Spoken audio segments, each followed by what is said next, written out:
Hi Scott.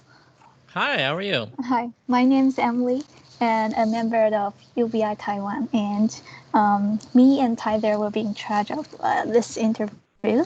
So, like, throwing questions to you. Okay. Okay. And there are also four members of our organization. Like, they are auditing. Like, they would like to help us to record this, to make some notes, and they really want to this interview. Okay.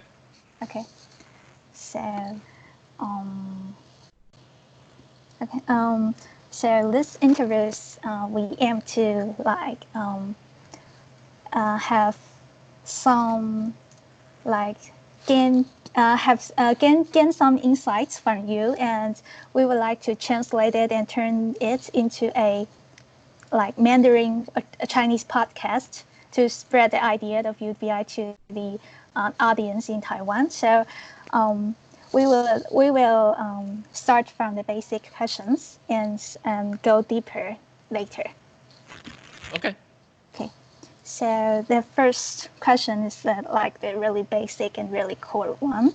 That is like in your perspective, after like so many years of advocacy, how would you define universal basic income? And please like describe it or talk about that in like brief words. Okay. Yeah, so I would define basic income as being society investing in itself with a regular cash payment without conditions universally provided to all. And it's important to understand it as a floor. It is a foundational floor of income that all income is added on top of. But I think the most important aspect of basic income is its unconditionality. So if you look at everything that makes a basic income, the most important thing of all is that there are no conditions attached. It is something that you do not have to work for. It is something that you do not get if you earn too much. It is something that is yours as a right. And that's really what it is too, is it's a recognition that every human being has a right to live and a right to access to the resources that we as humans need to live. Yeah. And so based on this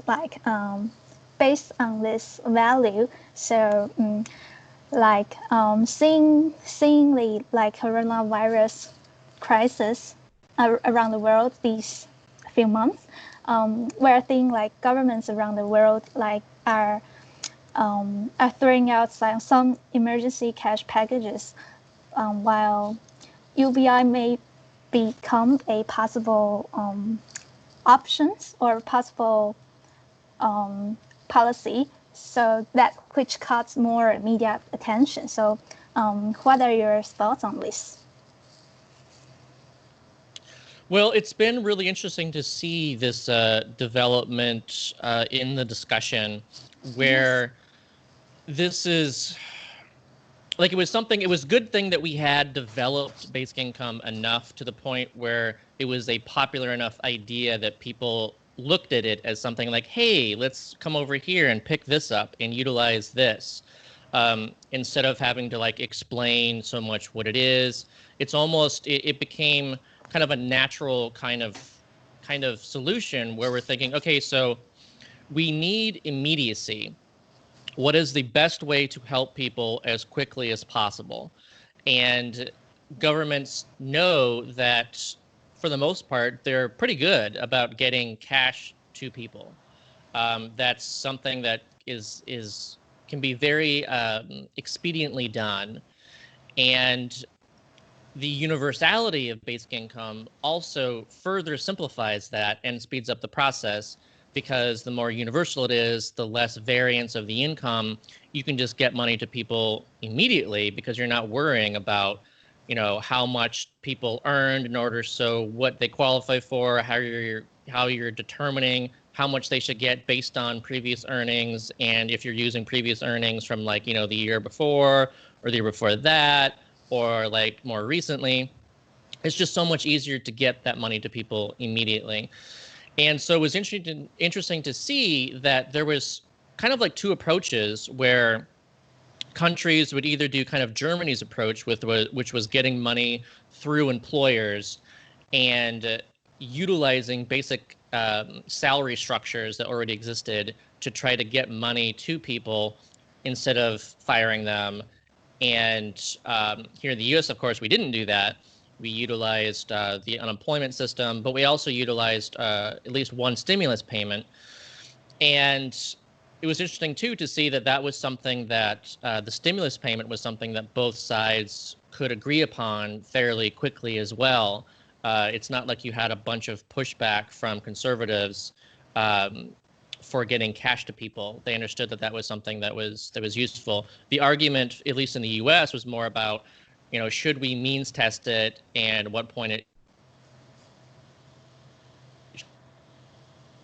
was something that started clawing back at $75,000. So then the amount was reduced so that if you earned over $99,000 in the U.S., according to prior years of taxes, then you didn't get anything after that point.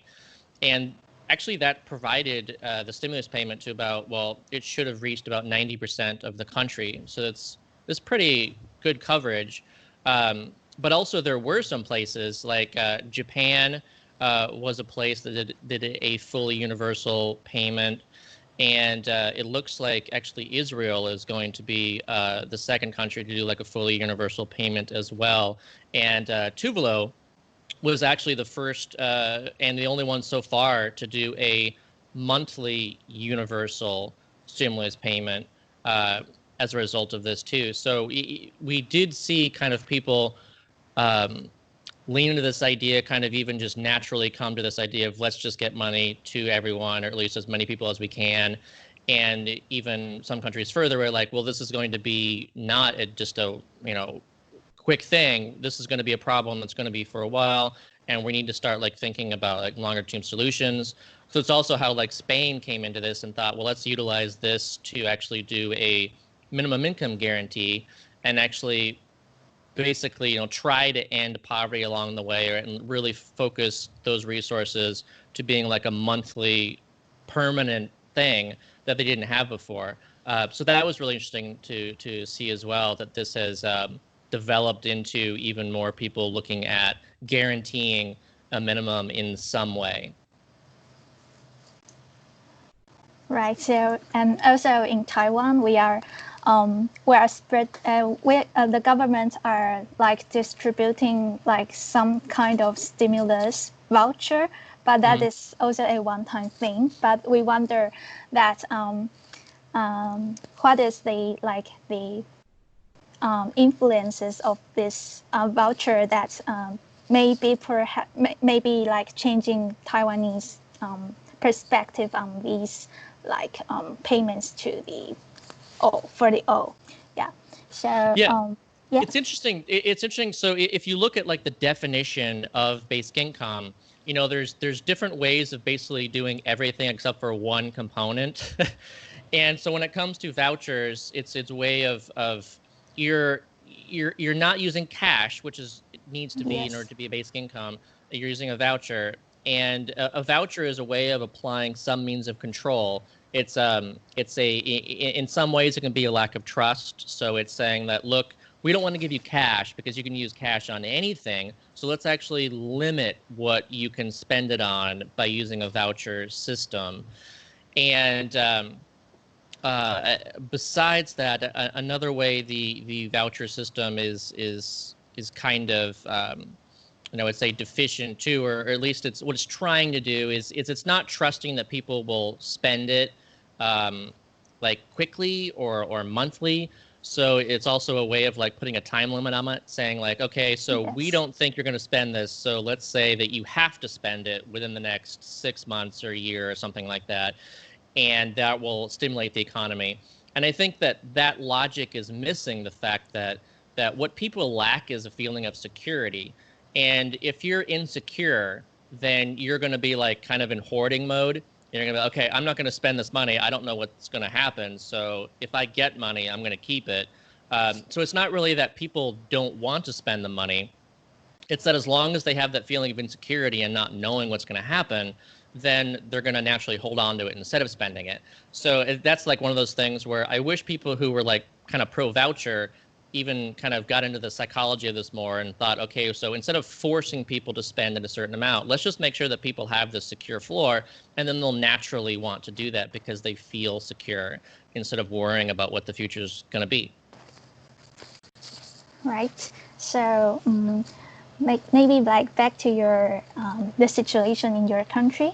That's do you think like basic income can make progress like in this like pandemic background and the your presidential campaigns running and during like the last few period of the President Donald Trump? Yeah, there's actually been a lot of growth in the support for basic income here in the U.S., and so we already saw that growth. It's hard to like point to various surveys, and different surveys come up with different numbers. But one of the more interesting ones was a Harris X survey during Andrew Yang's campaign, and that showed that in about a 6-month time span, that there was an increase of about 6 points from 43% to 49% support for UBI in the U.S. And I mean, that was a big jump um, for, that amount of time. And just in like, the last couple months, there's been a jump in support of 20 points for those who were impacted by the pandemic. So if you were someone who lost your job or saw an income loss in some way from the pandemic, then you are like much more likely to support UBI than you were before. And I think also part of that too is besides this feeling of incredible insecurity that people just like plummeted into, where maybe they felt that they had job security before this, and now suddenly they're like, oh, wait a second, I can lose my job at any point.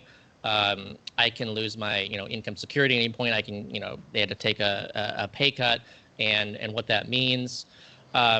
If you're suddenly in this precarious situation where you weren't in before, and also if you're suddenly forced to actually experience the realities of the safety net and the conditions applied, the bureaucracy applied, and all that entails, then again, it's like we could do this other thing instead, and that makes so much more sense. So there is a big amount of support, grassroots rise, as far as like the people on the ground are feeling that this makes so much more sense than it did before. And also there's definitely, political growth for this idea too, where we're seeing people talking about this that never were before. For example, we always wanted to get like Bernie Sanders on board, and he just wasn't. He seemed to be like over the years, he seemed to be more interested, and then suddenly, like when it came to primary time, and he was running against Andrew Yang, then he was like, no, we don't like this idea at all. We want a job guarantee. And now suddenly with the pandemic, then he's one of the ones that he's actually co-sponsored a bill in the Senate that it wouldn't be a fully universal amount, but it would provide, again, like the stimulus payment. It would be larger than the stimulus payment, so it'd be $2,000 per month instead of $1,200, and it would be to around, say, anyone earning under 100K. And that was a big deal for him to be on board. And it was also a really big deal to see people like Nancy Pelosi on board too, as far as like talking about a guaranteed income in a way that she never had before. And I wish that there were more conservatives in the U.S. starting to push in this direction as well. And we're not seeing that yet, unfortunately, outside of Mitt Romney expressed interest in the stimulus cash, when it was we were first talking about this. And I just wish that there were more conservatives saying, yeah, like we need to do this, say, even instead of unemployment income. We need to make sure everyone has money so that they can spend it, and it's good for small businesses. And we're not seeing that yet, but I do think that there's a potential for that to happen, especially if we do let the unemployment expire at the end of this month, because that could actually lead to some serious economic issues here in the U.S. And I think that if that happens, then you're more likely to think about that. In terms of the politics with the $2,000 per month payment, I know Kamala Harris was talking about that too. Yeah. And now there's this debate. I guess this coming week, actually, we should be seeing the next stimulus package. What do you think Democrats are going to be able to get out of the Republican Senate in terms of this next stimulus package, and what's their view on that as a general rule? It's just I hate taking guesses along this, because really it's just so fluid, and it's just bouncing back and forth. And like one moment Trump will be talking about tax credits, and then the next moment he'll be actually acknowledging that a stimulus payment, at least another one, would be a good idea. I think that if we're going to get anything out of this next one before it's too late, I think another stimulus check could be likely, of some amount. It may not be the same 1,200. It may be less. But a stimulus payment of some kind seems like a good possibility, especially as we go forward, depending on the numbers. And also, I think that there's going to be bigger argument going on about what we do about the unemployment insurance boost, because right now we're boosting it by $600 a week. And I know the conservatives are not wanting to do that, even though like the various analyses of that amount actually show it working really well, as far as that amount has reduced poverty in the U.S. despite all this unemployment. It's actually increased spending in the economy by 10%, and so it's actually stimulated the economy and prevented it from falling. And it's an ideological kind of thing, because even though all those numbers and are showing that it's working, I think that they're not going to want to continue it. And if they do that, and I think that they'll probably get their way, just because the Republicans, have the ability to, put their foot down and say, no, I'm not going to do that. So I think that what's going to happen is we're probably not going to extend the $600 a week, even though that we probably should. And as a result, we're going to have some issues after that. And I think that that's going to bring people to the table again, say, a month after, this, or 2 months after this, or something. And in which case, maybe there will be more support among the conservatives to go like the recurring stimulus route, instead of going back to the unemployment and focusing on that instead. But I don't know. And it really depends on what happens. And I think that a big unknown is what's going to happen with our housing. Actually, about a third of the country was late in their payments in May, June, and July. And so if the evictions start happening, and if people don't have the money to pay, and suddenly there's like a massive like eviction crisis, and that's going to like feed through our economy, even to the point where this could actually look like the previous housing crisis or financial crisis, because that involved mortgage-backed securities, and now we have like rent-backed securities kind of situation. So that with a focus on rent and people not being able to pay their rent, that could actually really feed through and create a really bad feedback loop in the economy. And I just think that I think it has to get worse first before it gets better, unfortunately, here. I just think the Republicans are just too ideologically set against doing what they really should be doing. Well, in terms of the upcoming presidential election, I mean, at least in my lifetime, I've never seen where you have an economic collapse. I mean, I guess in 2008 you saw that, but combined with the pandemic and as the presidential election is coming around, and then flu season is emerging at that point. And I mean, what do you think the politics will be at the point where you have a second wave coming in that could even be worse than the first one? What does that world look like? Yeah, it's ugly looking forward to see. Okay, so the stuff ends at the end of this month as far as unemployment goes. We don't do that, things get worse, and then of course at the same time the pandemic is getting worse. Various states are not doing what they should be doing. People are reopening when they shouldn't be reopening.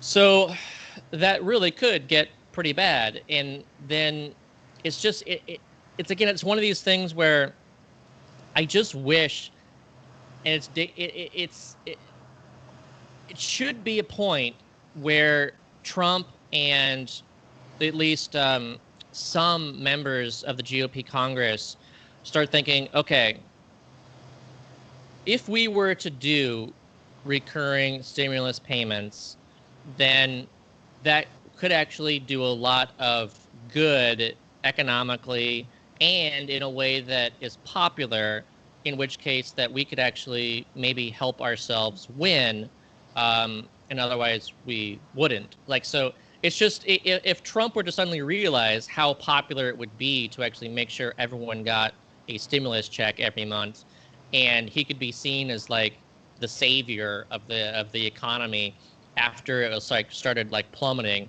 then it really could help him win if he were to take that approach and things were to, fall to that level. It's always a possibility. And yeah, it's interesting too to see. So if the Democrats, if that were to happen, would they even like still be on board with it, or would they fight against it or something? Would they want to tack on something else to it? Like, I don't know. We'll just have to find out. But I do think that things are going to get worse, and I think that opens an opportunity for things to get much better.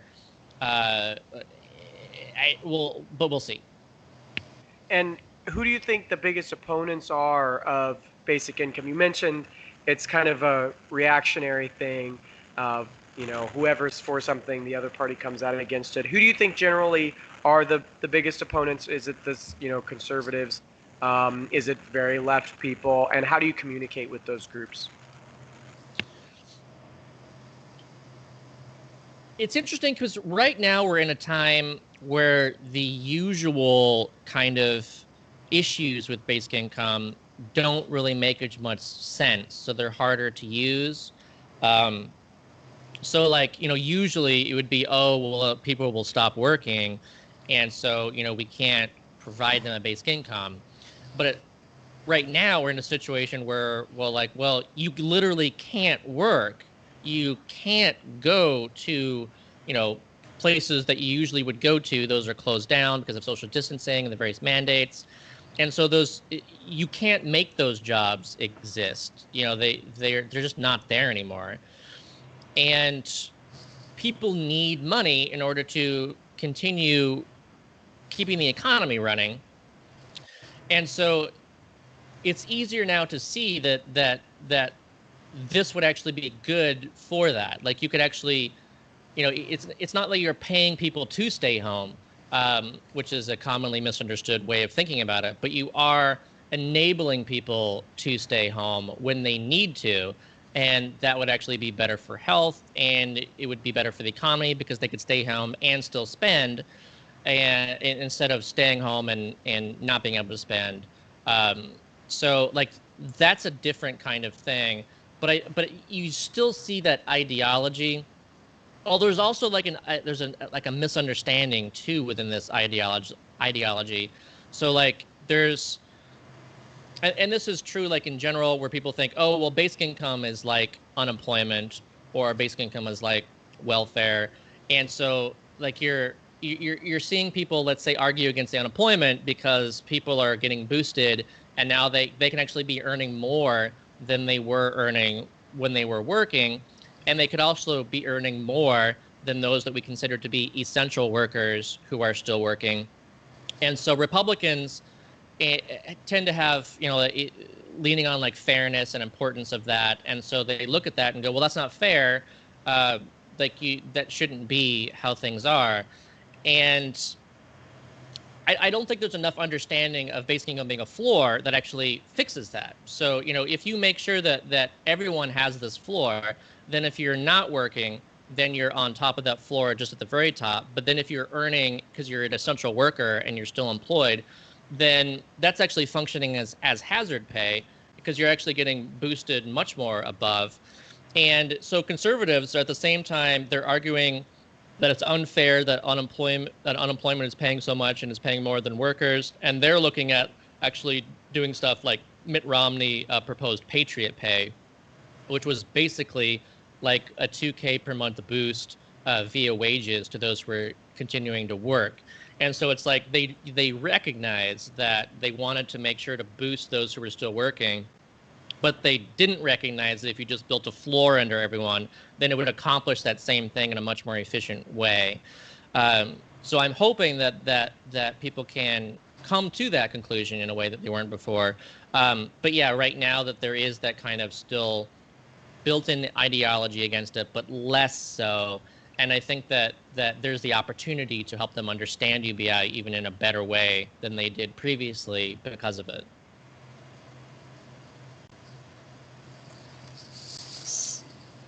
So given that these situations, like including that there may be different, I think there will be different like advocacy strategies towards different groups in society, like especially for like maybe different age, different social economic status. So what do you think that how to use like different advocate strategies for like different people of different backgrounds? Oh yeah, it's really important to be an effective basic income advocate to basically understand and utilize all the different perspectives for why basic income is a good idea, and to be able to connect whatever that perspective is to whatever person you're speaking to or trying to reach, in order for them to connect to the idea in a way that's strongest. So I always recommend that no matter why you think basic income is a good idea, if it's important to you, you need to know why other people think it's a good idea, and to be able to speak to anyone in a way that first listens to them to figure out which perspective they're coming from, in order to figure out which is the best way to speak to them about it. So just as some examples, like we were just talking about with the kind of the work-centered kind of thing, if someone's worried about people not working, then one way of getting them to understand it is to say, look, basic income is not paying people to do nothing. That's kind of the way the existing system works. Basic income is paying people to do anything. It's that you are not punished for working. You continue to keep not only your floor, but also what you earn on top of it. Whereas before, it would be like you start to work and then they pull the rug out from under you and say you don't need it anymore. And that's harmful. So if you, like speaking to conservatives, you can say, look, the existing any conditional safety net applies a high marginal tax rate to those who earn. So if you're on welfare, if you're on some kind of system like that, and you earn $1 and you end up having to, lose $1 from your benefits, then you're not better off. So what is the point of the work unless you like really love the work? So it's important to, reduce the marginal tax rate, and that's what basic income does. So if someone is focused on that and that's what they care about, and then they can hear that and go, oh, well, that makes sense. We're reducing the tax rates on work, and so we'll incentivize that.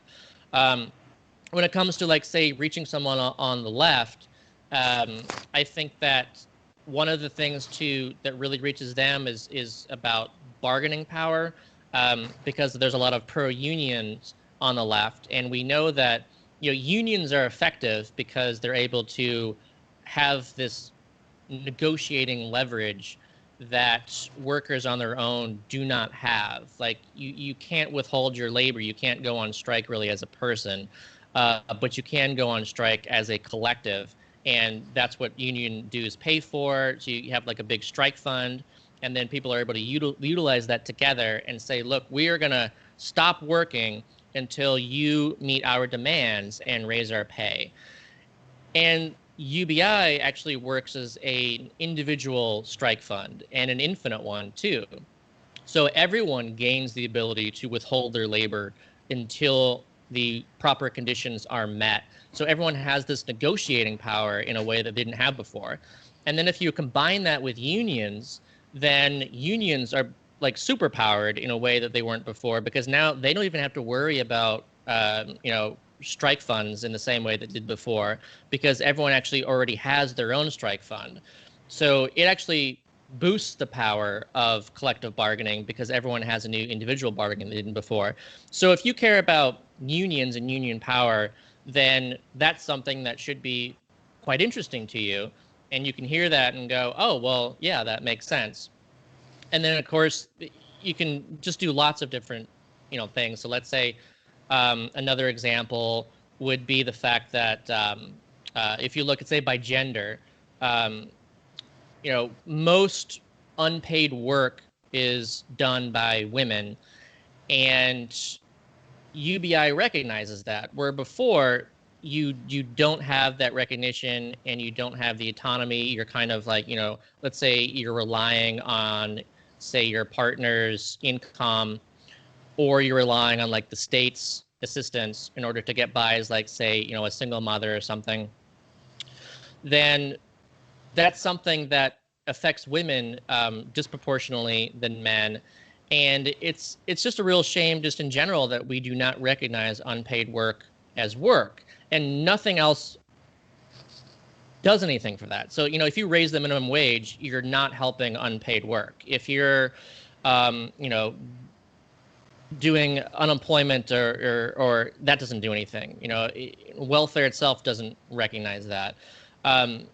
So this actually recognizes it, and it provides a level of say, gender autonomy, this independence that nothing else can do. Like, if you have your own unconditional income, then just like you can say no to a bad employer, you can say no to a bad partner. You can say, look, you're abusive, and I'm not staying with you. I'm leaving. And there are so many situations where you right now do not have that power. You have to say, look, I have to stay in this abusive relationship because I don't have the autonomy to leave. So there's a lot of different powerful arguments for basic income based on different groups. And I could talk about all these for a long time to cover them all. But I just, will recommend that people do seek those out and understand them and learn them and be able to speak with other people about that, because there's always some way of getting people to hear the idea in a way that is a light bulb moment. And you can even see that happen if you find the right way to talk to someone about it. You can see that light bulb go off, and now they're oh, this is a great idea. I love it. And it's the key is to find that. Right, like based on your talking about how to communicate with group in different perspectives, I would like to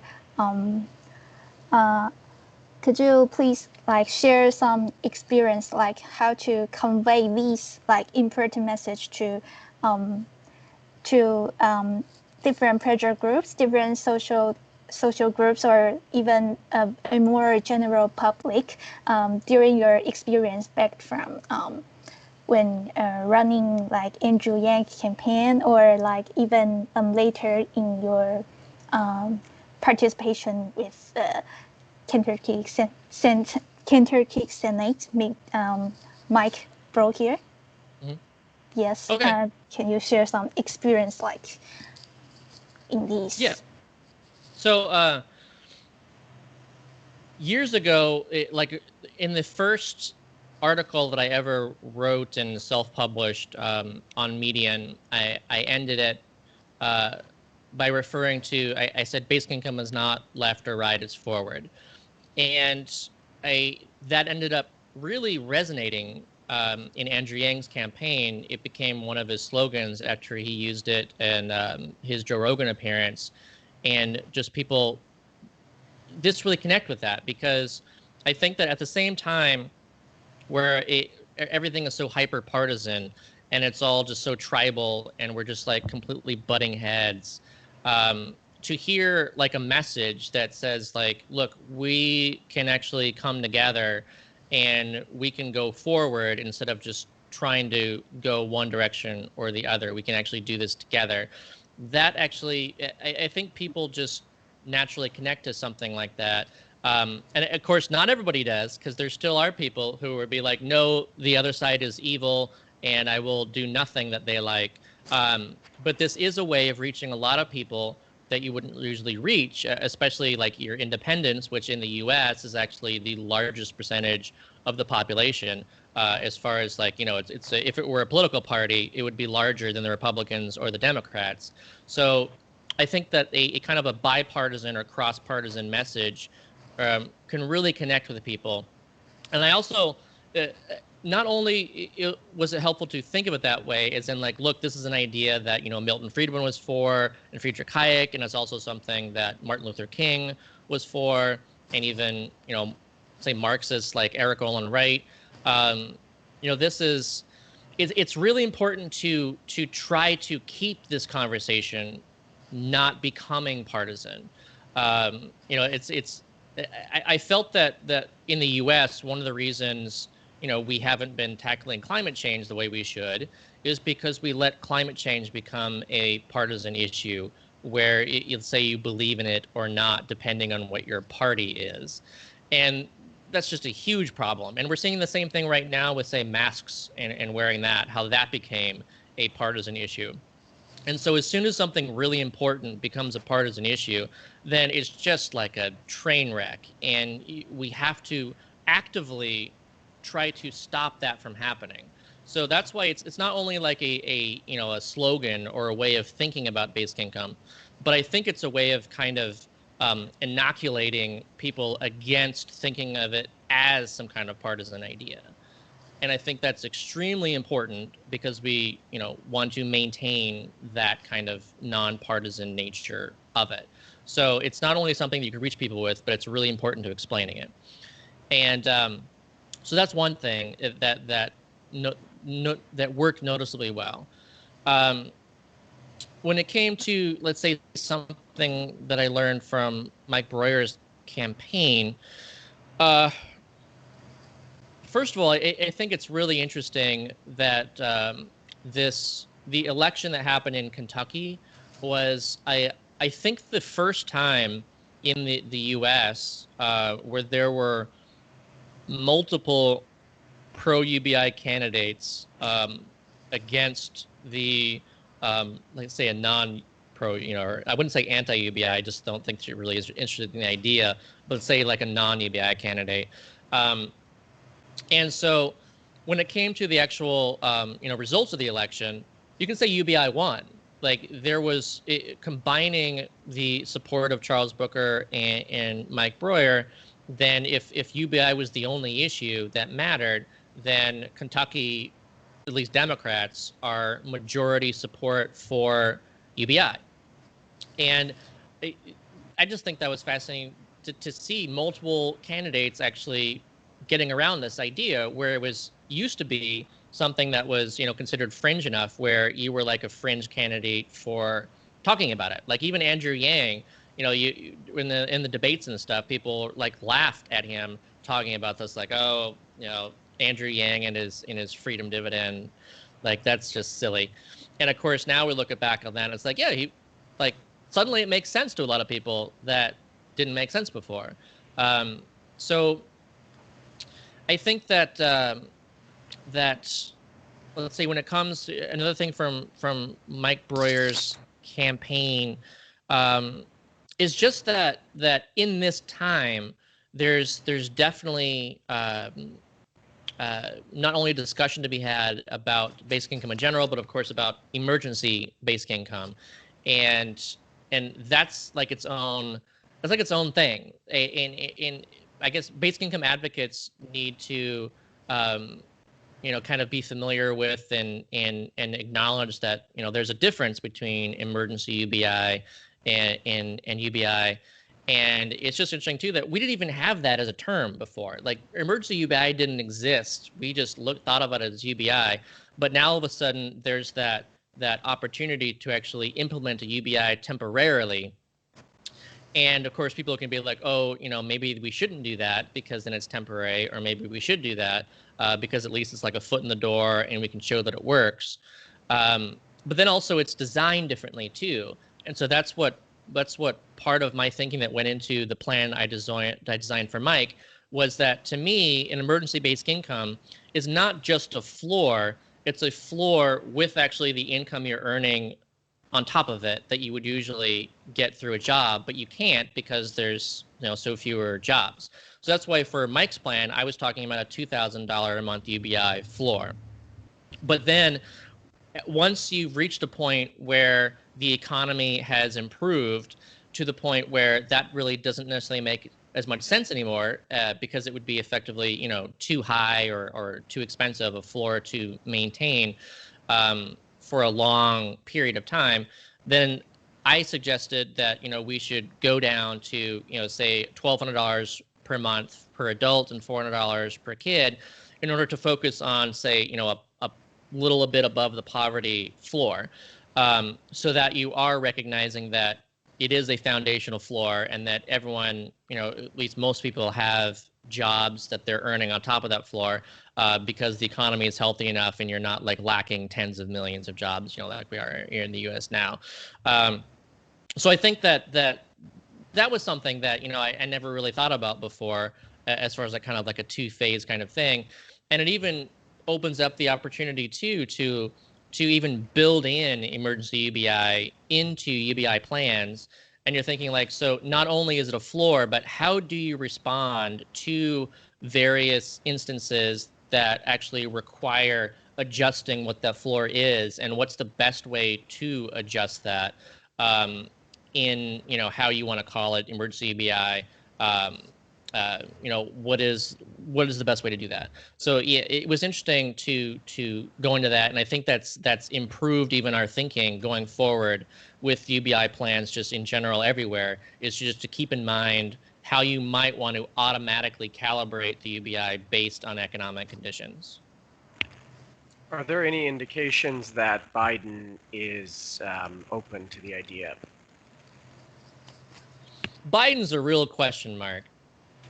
So on the one hand, he has, spoken to Andrew Yang multiple times. They spoke in person during their campaign, and they've spoken multiple times, over Zoom and stuff like we are now during the pandemic.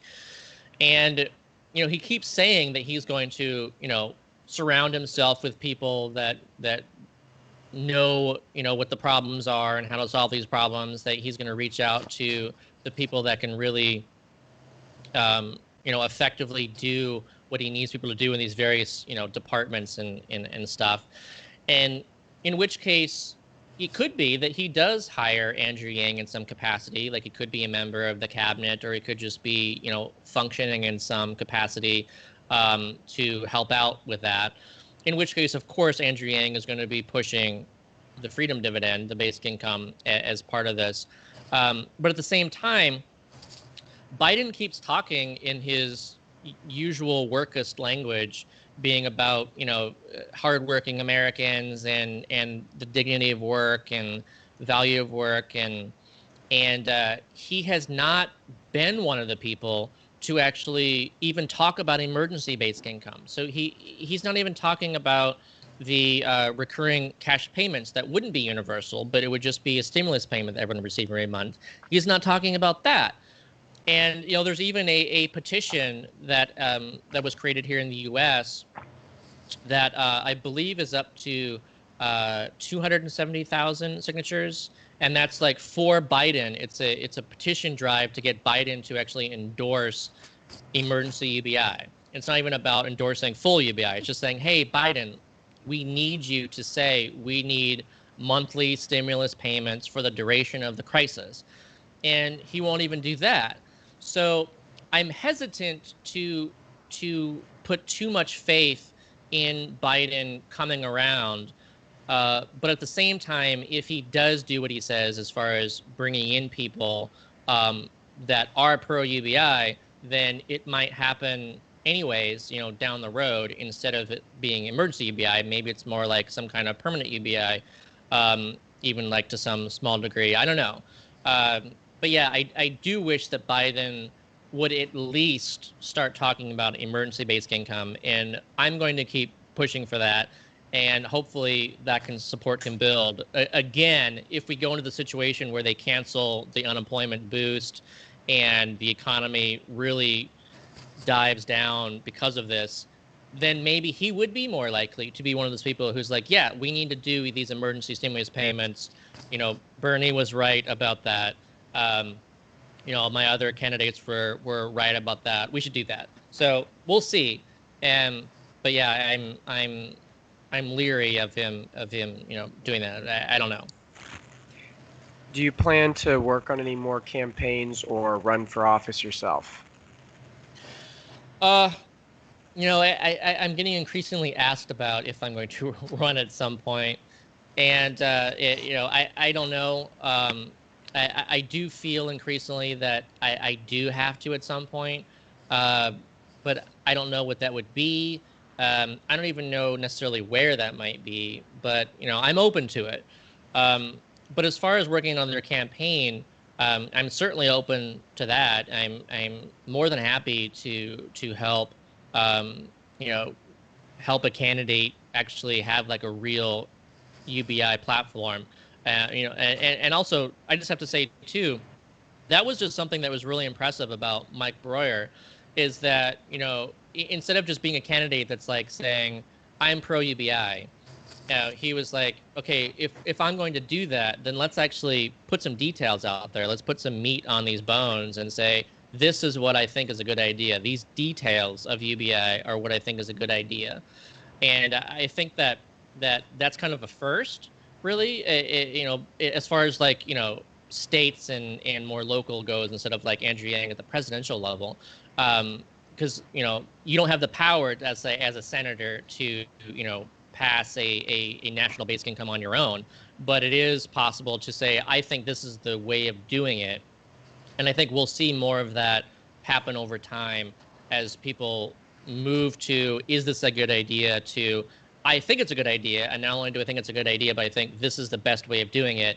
And so then the argument becomes, what is the best way of doing it? And people are actually competing against each other as pro UBI candidates, but saying, I think this is the better way.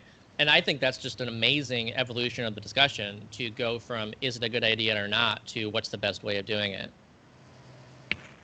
So our last question is, based on your experiences as an advocate, what words of advice or encouragement do you have to the folks here in Taiwan? I would say, even though we're in a situation where stuff can happen really quickly, and you actually can potentially get emergency basic income happening right now, which would be amazing, but to still think of this as like a marathon and not a sprint. And I think it's even more important to think of that right now, because you can totally burn yourself out right now, thinking of it as a sprint, because it's like, it can feel like it's right there, that it's just like, it's right in front of you. If you can just reach out and grab it and make it happen, then you can win this. And I think if you operate that way, that could be, bad for your mental health, because it'll start to crush you. That is just like always right outside your grasp. So just think long term. Just think like you can make some big strides right now, but you're not going to win this battle right now, or maybe you'll win the battle but not the war, kind of situation. But this is a long-term thing. Expect it to take years, and to just figure out what are the steps you can take to actually bring us closer. And maybe that's just whatever you're best at, whatever is something that you can sustain. Think along those lines, because I've been at this since 2013, and part of the reason I've been at it for so long is that, I enjoy it. I find things that I enjoy. And I can alternate too, because I don't want to burn out. So, I will focus on writing for a bit, and maybe I'll focus on social media for a bit, and maybe I'll focus on like a podcast, for a bit, and maybe focus on like guest appearances on podcasts. But, by alternating these things and trying to find ways to make it continue to be, enjoyable, besides just, meaningful, then it's something that I can sustain for a long time. So I just suggest that people kind of get in that mode and thinking of what is the like kind of enjoyable thing that they can do, that they could be passionate about, and just like go at this on a daily basis of setting some time aside every day to kind of do that. And as long as you're like putting one foot in front of the other every day, and enough other people are putting one foot in front of the other every day, then we'll eventually get there. And, we don't know when that'll be, but we absolutely will get there. And the more people doing those steps and the more people doing it together, then we're going to get there together faster. And yeah, that's all we can hope for. And yeah, just figure out what works for you, and do it. And thank you too for doing it. Not only for being a part of it, but also, having those conversations with your friends and family, getting others on board, and building that movement that we need in order to, really make it happen. Yeah, that may be the last question, but I have a small add up. Since you've told us that you are open to like many opportunities or many options, also you've mentioned that you continuously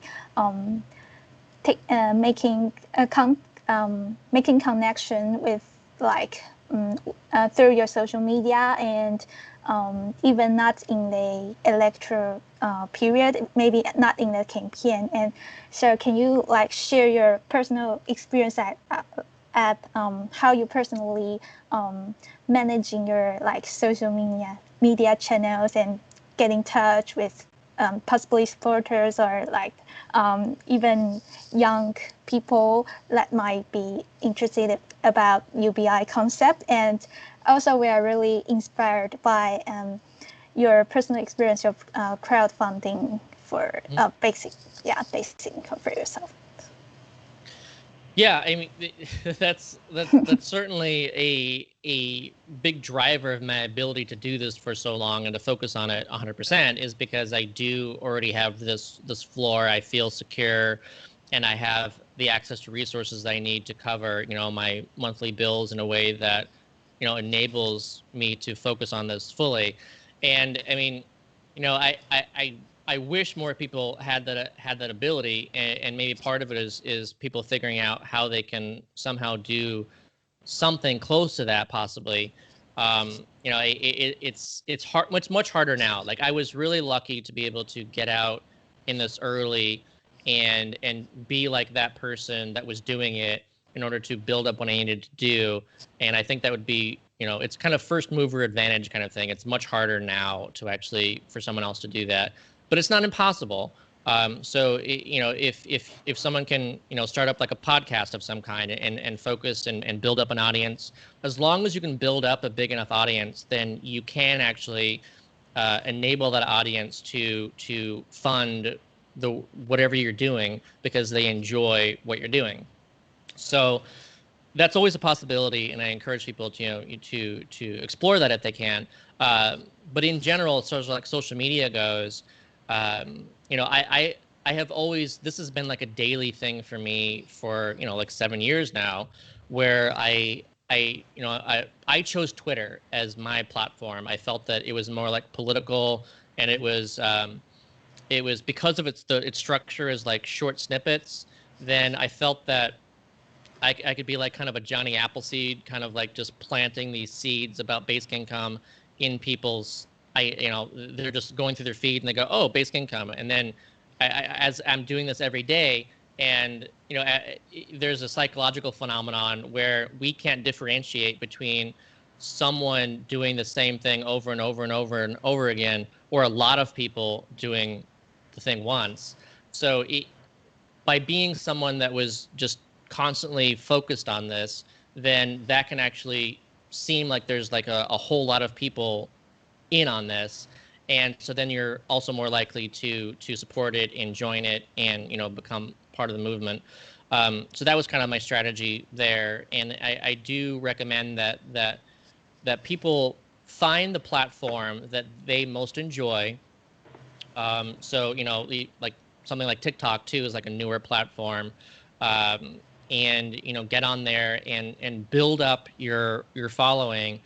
And, you know, if you're constantly, you know, getting out UBI content, if you're introducing people to the idea, then there's always the possibility that you're reaching someone for the first time, or maybe you're reaching someone that like 10th time that they need to suddenly be like, oh, this is like a real serious idea that people are talking about. Or maybe you reach them with like that finally that angle that works for them. You know, like maybe they heard about UBI in like 10 other different ways, but now all of a sudden you reach them with just like that one, you know, TikTok video or that one tweet or, you know, the one Facebook post or, you know, just whatever. You reach them in the way that they needed to be reached in, and then suddenly that light bulb goes off and now they're on board. So that's the importance, is just like constantly, you know, find that social media network, grow that social media network, and just, you know, make sure to, you don't have to post all the time like I do, but just frequently post, you're regularly, just get something out there, and that'll help. And, you know, enough people doing that, then that'll make a real difference.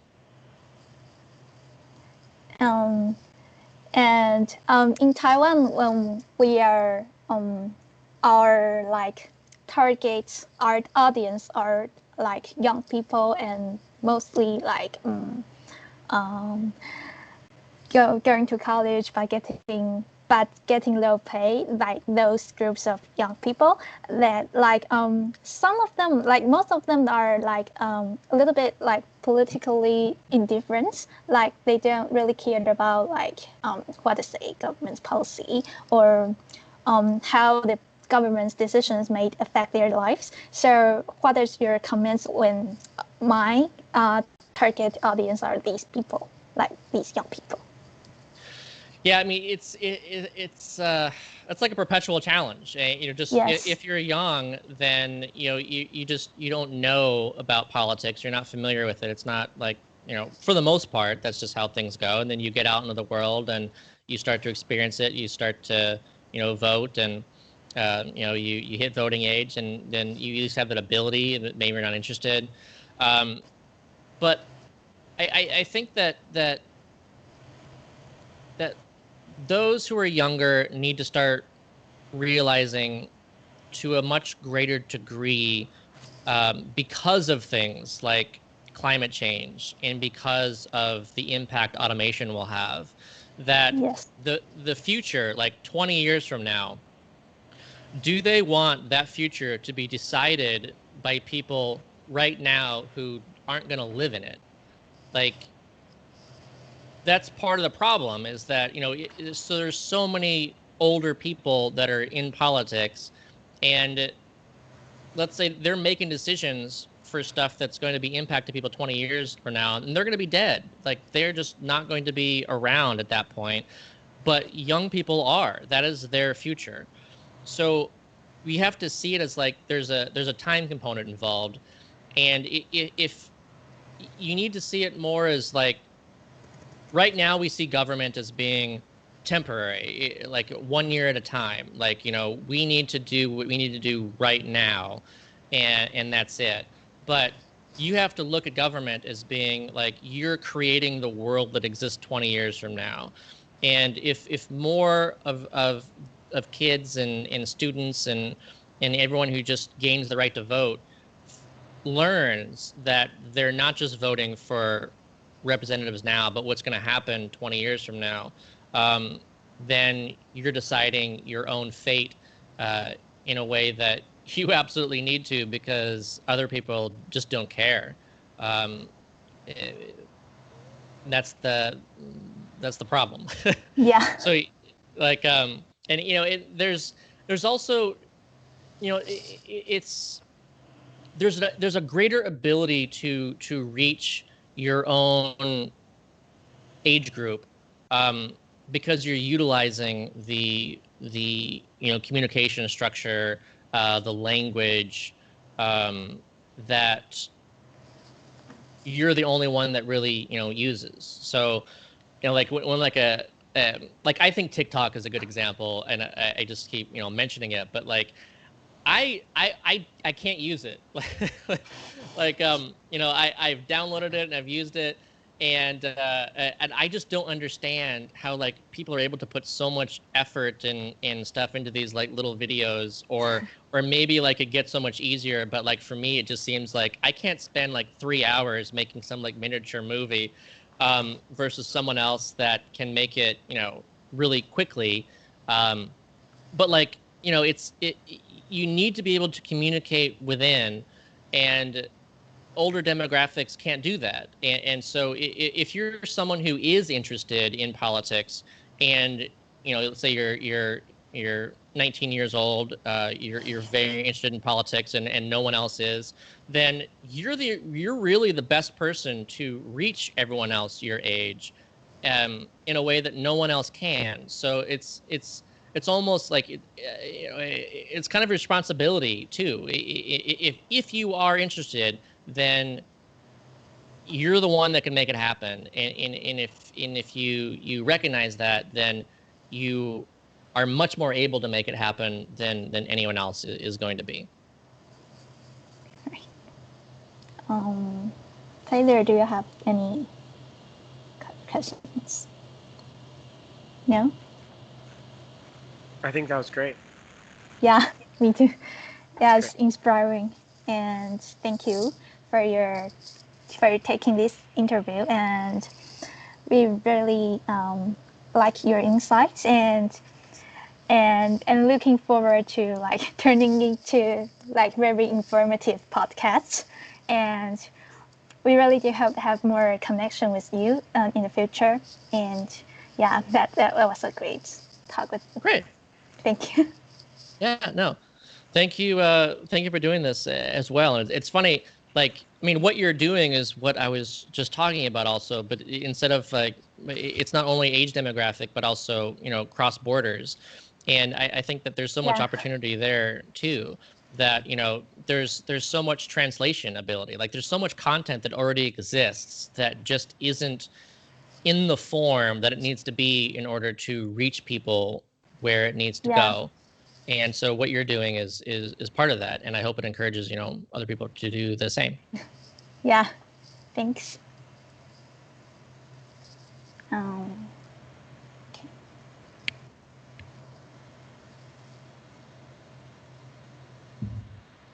So.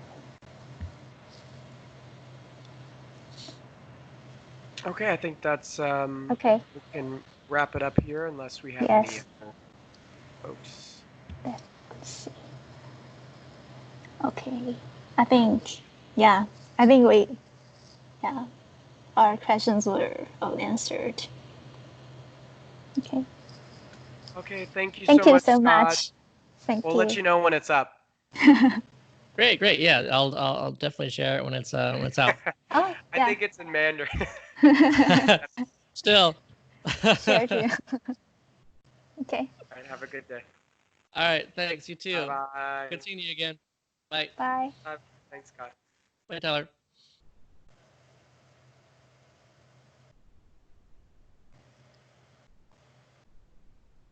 诶，大家先留下来一下，我们要再讨论一下。啊！辛苦了。